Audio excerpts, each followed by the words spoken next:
Get ready, start. Sir, this volume, the progress report for the year 2003-4 is before the House and members will have discovered for themselves that this volume is replete with useful information. It consists of a large volume of facts and figures, and it is hardly necessary for me to make a lengthy introduction.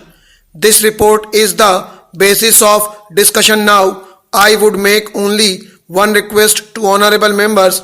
They will have a lot to say about the various aspects of our economic situation and economic progress of the country. We would welcome all that. They are entitled to make an appraisal of the activities. Let it be a critical appraisal, and I hope, sir, that it will also be a fair appraisal.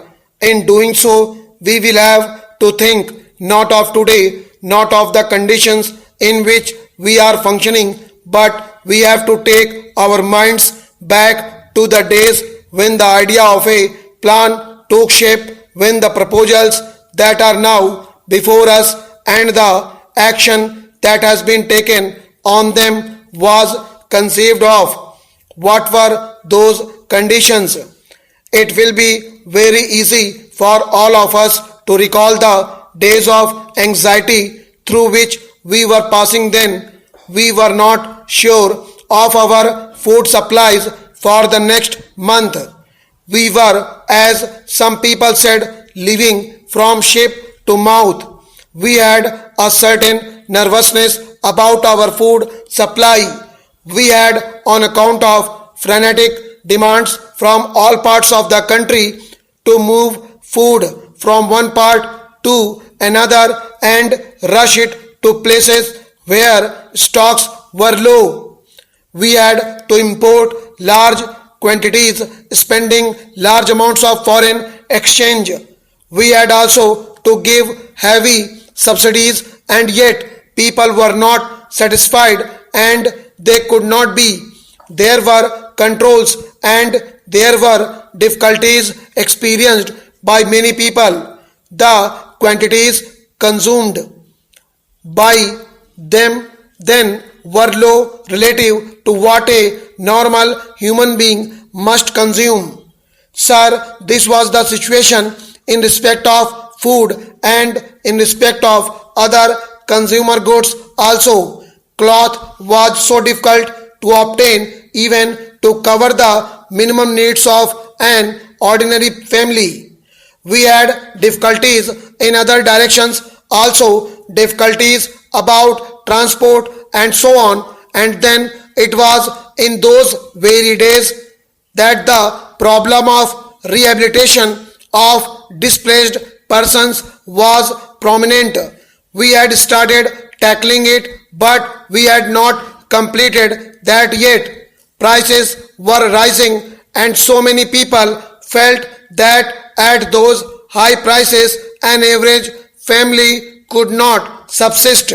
There were inflationary pressures, and so anything that we could do to relieve the situation, to increase production, to spend money for making large investments, created those dangers of increasing inflation, of a further rise in prices. That was the dilemma. What is the position now? When we judge of ourselves today, we should not think of today. On the basis of conditions today, we determine the future and our future performance, but so far as the past is concerned, it is these conditions that determined our present. What is it that we find today? Our major headaches have been relieved. Nobody can say that food is scarce. Nobody can say that cloth is not to be had. In the matter of transport, we have greatly improved, and our position in several other directions has also improved. For these things, it is not necessary to give any figures. The thing is there in the air, and it is part of everybody's experience in the country that the difficulties and the anxieties have more or less gone, and that we can breathe freely and can think of the future with confidence. The chief difficulty both in industry and in agriculture was, of course, that there was not enough production. We were faced with the spectacle of high prices and scarcity of food, etc. Also, our industries were not running full capacity. Existing capacities were not being utilized. In the case of several industries, we were using only a part of that capacity. Therefore, agriculture was the key to the whole situation. We must produce more raw materials in order to run our industries well. Sir, this is what we started doing. We came to the conclusion that we must do everything possible in the course of the 5 years that we had before us to bring about an increase in agricultural production to the maximum possible extent. We made up our minds that we will free ourselves from the necessity of importing food from outside countries. We wanted to be relieved of this dependence. Sir, we have succeeded in that, but for doing that, we had also to decide that the major part of our resources should be applied to this sector, and we decided to increase irrigation facilities, major and minor. We decided to make programs for giving more fertilizers, manures, improved seeds, and reclamation of wasteland. In all these directions, we have spent some money and we have achieved results in physical terms, and those results are very heartening.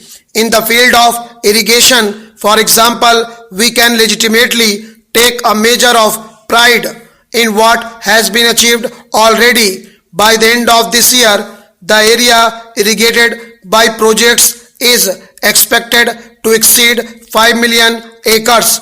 The River Valley projects, which had been begun before the plan, are now making rapid progress. Work on the new River Valley schemes, which were included in the plan for the first time, such as the Chambal, the Koshi, and the Tugabhadra, has also begun.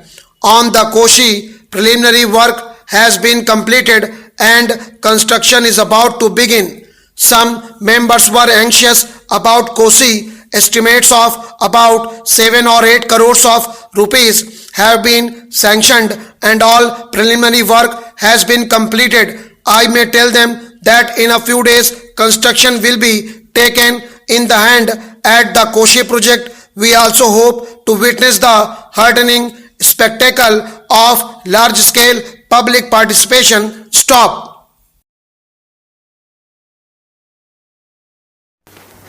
Subscribe to our YouTube channel Shorthand Dictation Legal Matters, but never forget to hit on like icon and share with your friends. Thank you.